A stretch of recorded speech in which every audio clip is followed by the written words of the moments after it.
Hello all, ఇక్కడ వచ్చేసరికి మా సండే మినీ బ్లాగ్ అండి. ఇంకా ఆ రోజు చికెన్ కర్రీ ఇంకా చికెన్ బిర్యానీ చేస్తున్నాం అనమాట. నేనైతే బిర్యానీ చేస్తున్నానండి. ఇక్కడ వచ్చేసరికి కర్రీ కూడా కుక్ అవుతుంది. కర్రీ ఎప్పుడైనా పీస్ మంచిగా కుక్ అవ్వాలంటే మెత్తగా, అలా అని మరీ ఓవర్ కుక్ చేసేయకూడదు. చికెన్ ఎప్పుడైనా సరే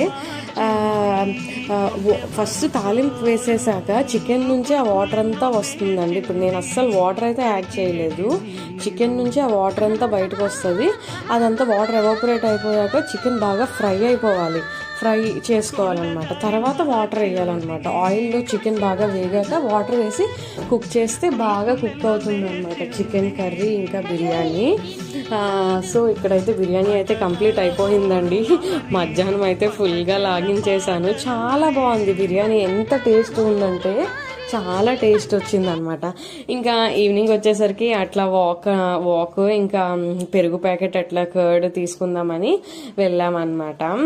ఇంకా అక్కడ కొన్ని మట్టి ప్రమిదలు, మట్టి కుండలండి.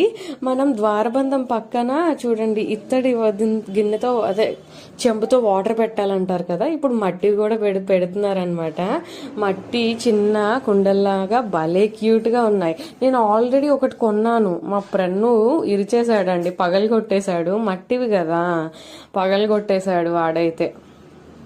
ఇంకా చాలా బాగుందనమాట వెదర్. అట్లా క్యాప్చర్ చేశాను.